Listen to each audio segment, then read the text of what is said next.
तो क्या होता है, जैसे हम पोछा लगा देना और दरवाजे खिड़की खुला रखे तो कुछ ही देर में फिर गंदगी आ जाएगी।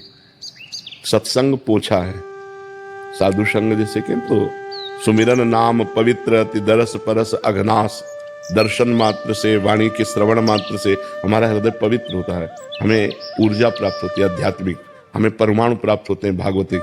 और जब हम माया क्षेत्र में जाते हैं तो हमारे परमाणु युद्ध करते हैं, वहाँ अधिक परमाणु माया के हैं और हम अपने परमाणुओं को सजो ना पाए तो परास्त हो जाते हैं। फिर हमारा मन वही विषय चिंतन, फिर वही गलत आदतें, फिर तो लगता है कि जब आए थे तो 2-4 दिन तो सही चला, फिर तो बैटरी डिस्चार्ज हो गई, हम उसे संभाल नहीं पाए।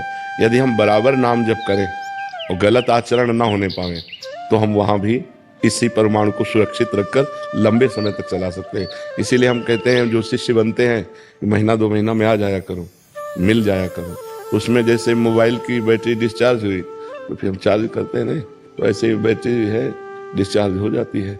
अब ऐसी हमारी स्थिति हो जाए कि त्रिगुण का प्रभाव न पड़े, त्रिगुण जो माया है, सतोगुण रजोगुण तमोगुण का प्रभाव ही ना पड़े तो हमारी एक रस स्थिति बनी रहेगी। पर अभी त्रिगुण के अंतर्गत है, हम त्रिगुणातीत तो हुए नहीं, तो हमें चाहिए बार बार सत्संग करें, अधिक से अधिक सत्संग करें। जब आपका मन चंचल होने लगे, मोबाइल खोलो, एकांतिक सुन लो, सत्संग सुन लो, बहुत जल्दी लाभ मिलेगा। जहाँ हमारा मन विक्षिप्त हो, हम सत्संग सुन लें तो हमें फिर पावर मिलेगा। सत्संग से हमें आध्यात्मिक पावर मिलता है और माया आध्यात्मिक पावर को छीन करती है।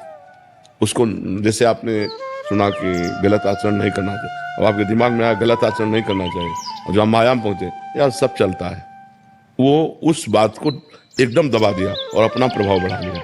और अगर ये बना रहा तो आपसे गलत आचरण नहीं होंगे, और अगर ये दब गया तो फिर वैसे आचरण होने लगे तो लगेगा कोई खास प्रभाव नहीं पड़ा। जब गए तो प्रभाव पड़ा, इसके बाद फिर तो ऐसा होता है। हम बार बार नाम जप करें, बार बार सत्संग सुने, गंदे आचरणों से बचें, गंदे व्यक्तियों के संग से बचें, तो हमारा अधिक से अधिक समय भजन में चला जाएगा, अध्यात्म में चला जाएगा। और नहीं तो यहाँ से हटते ही हवा बदल जाएगी, नहीं बदल जाती है, दृश्य बदल जाता है, वातावरण जहाँ बदला तो एक अलग वातावरण होता है। तो बाहर का प्रभाव है कि तुम्हारे कंठी धारण करने में, तुम्हारे तिलक लगाने में, तुम्हारे माला लेने में, तुम्हारे भजन करने में बाधा पहुंचा देंगे। और यहाँ तो उत्साह होगा, राधे श्याम जो देखेगा अच्छा, तो यहाँ तो एक उत्साह होगा क्योंकि भागवतिक धाम है। लेकिन दिल्ली कलकत्ता अन्य देश प्रदेश में रहने में पूरा सब ऐसे तो एक कि यार उपहास होगा। तो परमाणुओं का प्रभाव है, आप बाहर जाइए तो बाहर का परमाणु जो है भोगमय है, मायामय है। यहाँ धाम है, संत समाज है, यहाँ के परमाणु भागवतिक है, यहाँ उत्साह होगा भजन का, वहाँ उत्साह